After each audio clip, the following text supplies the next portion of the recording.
તો એક વખત એવું જ બનેલું કે સુરતમાં ડોંગરેજી મહારાજની કથા હતી અને ગોવિંદભાઈ ધોળકિયાને એ કથા સાંભળવા જવું હતું.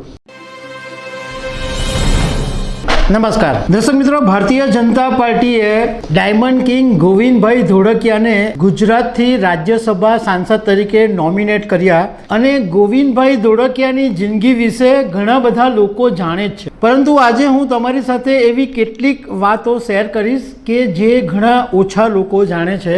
મારે ડાયમંડનું રિપોર્ટિંગ કરવાનું હોવાથી ઘણી વખત ગોવિંદભાઈને મળવાનું થયું હતું અને એમની જિંદગીની ઘણી બધી બાબતોની મને જાણ છે, એટલે એમના વિશે હું તમારી સાથે વાત કરીશ. મારું નામ રાજેશ શાહ છે અને તમે જોઈ રહ્યા છો ખબર છે.com. દર્શક મિત્રો, વસ્તા દેવડી રોડ પર એક મોટું SRK એમ્પાયર આવેલું છે અને એ ગોવિંદભાઈ ધોળકિયાની કંપની છે.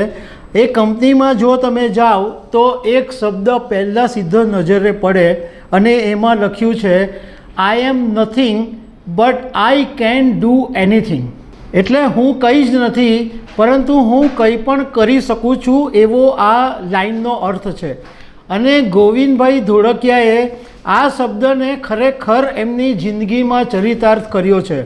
આઈ એમ નથિંગ એટલે પોતે કંઈ છે એવું ક્યારેય માનતા જ નથી, પરંતુ જિંદગીમાં કંઈ પણ કરી શકે છે. ડાયમંડ ઇન્ડસ્ટ્રીનો આટલો મોટો બિઝનેસ એમણે ઊભો કર્યો. હવે તમને એ વાત કરીએ કે જે ઘણા ઓછા લોકોને ખબર છે. ગોવિંદભાઈ ધોળકિયા જ્યારે પોતાના ગામથી સુરતમાં આવ્યા અને એમણે જ્યારે એક ડાયમંડના કારખાનાની અંદર હીરાના કારીગર તરીકે નોકરી શરૂ કરી, એટલે હીરા ઘસવાનું કામ એમણે શરૂ કર્યું. પરંતુ ગોવિંદભાઈ ધોળકિયાને પહેલેથી જ પૂજ્ય ડોંગરેજી મહારાજ પ્રત્યે બહુ જ સદભાવ હતો અને બહુ જ અભિભાવ હતો એમના પ્રત્યે. એટલે ડોંગરેજી મહારાજની જો કથા હોય તો ગોવિંદભાઈ ધોળકિયા અવશ્ય એમને સાંભળવા જાય. તો એક વખત એવું જ બનેલું કે સુરતમાં ડોંગરેજી મહારાજની કથા હતી અને ગોવિંદભાઈ ધોળકિયાને એ કથા સાંભળવા જવું હતું. પણ જે ડાયમંડ કારખાનાના માલિક હતા એમણે એમ કીધું કે ના, કામ છોડીને તો નહીં જવાય. એટલે ગોવિંદભાઈને થોડી નિરાશા થઈ કે આ તો મને ડોંગરેજી મહારાજની કથા સાંભળવા નહીં મળશે.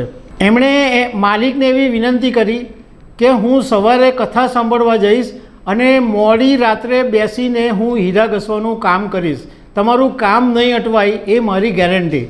તો ડાયમંડ કારખાનાના માલિકે કીધું કે સારું, કંઈ નહીં જા. ગોવિંદભાઈ દરરોજ ડોંગરેજી મહારાજની કથા સાંભળવા જતા અને મોડી રાત્રે બેસીને હીરા ઘસવાનું કામ કરતા. અને આ જોઈને કારખાનાના માલિક પણ એકદમ ચકિત થઈ ગયેલા કે આટલી નાની ઉંમરના છોકરાને આટલો બધો આધ્યાત્મિક રસ છે કે એ કામ પણ કરે છે અને આધ્યાત્મિક સાથે કથા સાંભળવા પણ જાય છે. આટલી નાની ઉંમરમાં ગોવિંદભાઈમાં આધ્યાત્મિક તો ભાવ હતો જ, પરંતુ સાથે સાથે જવાબદારીનો પણ ભાવ હતો કે કામ કરવાનું એટલે કરવાનું. એક ડેડિકેશન એમનામાં પહેલેથી જ હતું. બીજું એક ગોવિંદભાઈ ધોળકિયા માટે મહત્ત્વની વાત એ છે કે એમને માત્ર 14 વર્ષની ઉંમરે ભગવદ્ ગીતા આખી મોઢે થઈ ગઈ હતી. 18 અધ્યાયના 700 શ્લોક ગોવિંદભાઈ ધોળકિયાને મોઢે થઈ ગયા હતા. આ બાબતે એમણે એક કાર્યક્રમની અંદર એવું કીધેલું હતું કે હું પુનર્જન્મની અંદર માનું છું કે પુનર્જન્મ હશે જ, કારણ કે હું એક 14 વર્ષનો નાનો છોકરો આટલી નાની ઉંમરે ગીતા કંઠસ્થ કેવી રીતે થાય. આજે ગીતાના 18 અધ્યાયોના 700 શ્લોક મોઢે કરવા ખાવાનો ખેલ હોતો નથી. વર્ષોના વર્ષો વીતી જાય છતાં પણ ઘણા લોકો ગીતાના બધા શ્લોકો મોઢે કરી શકતા નથી. ગોવિંદભાઈએ માત્ર 14 વર્ષની ઉંમરે આ શ્લોક બધા એમણે મોઢે કરી દીધેલા. ગોવિંદભાઈએ ઘણા બધા એવા કામ કર્યા છે કે જે દાનવીર તરીકે જાણે છે લોકો, પરંતુ એક કામ એમણે તાજેતરની અંદર એટલું સરસ કર્યું છે કે હિન્દુ સનાતન ધર્મનો જેનાથી પ્રચાર થાય. એમણે યુનિવર્સિટીમાં SRK knowledge foundation centre for social studies કરીને એક ભાગ છે યુનિવર્સિટીમાં. ત્યાં એમણે SRK નોલેજ ફાઉન્ડેશનના માધ્યમથી 52 સપ્તાહનો એટલે 1 વર્ષ માટે ગીતા સાનિધ્યનો એક જ્ઞાન સત્ર એમણે શરૂ કર્યું છે. એની અંદર ઘણા બધા લોકો સાંભળવા આવે છે વીકમાં એકવાર, અને એની અંદર ગુજરાતના જાણીતા જે ગીતાના તજજ્ઞો છે, ગીતા વિશે જેમનો અભ્યાસ છે, એ બધા લોકો આવીને પ્રવચન આપે છે. આ એક સમાજ સુધારણાની સૌથી મોટી અને સારી વાત છે કે ભાઈ તમે આજે લોકોના જ્ઞાનનો વધારો કરવા માટે, એક હિન્દુ ધર્મનો પ્રચાર કરવા માટે આટલું સારું કામ કરી રહ્યા છો.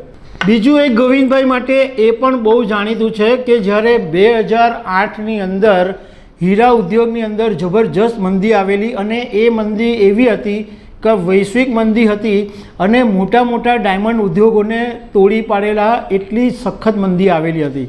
તે વખતે ગોવિંદભાઈ ધોળકિયાએ પોતાની કંપનીને નુકસાન જતું હોવા છતાં એમણે રત્ન કલાકારોની સાથે મિટિંગ કરી. ઇવન રત્ન કલાકારોએ એમને પત્ર લખ્યા કે શેઠ, અમને જોઈએ તો અડધો પગાર કરી નાખજો, પણ અમને નોકરીમાંથી કાઢતા નહીં. પરંતુ ગોવિંદભાઈ ધોળકિયા જાણતા હતા કે રત્ન કલાકારોને કારણે જ એમની કંપની આજે ઊંચાઈ પર પહોંચી છે. તો એવા કપરા સમયની અંદર પણ એમણે રત્ન કલાકારોને સાચવી લીધા હતા. ગોવિંદભાઈ ધોળકિયા વિશે કહેવું હોય ને તો 1 કલાક પણ ઓછો પડે, કારણ કે એમની જિંદગીમાં ઘણા બધા એવા પાસાઓ છે કે જેની ચર્ચા થઈ શકે એમ છે. તો દર્શક મિત્રો, આવી અનેક વાતો સાથે અમે તમને મળતા રહીશું. Thank you very much.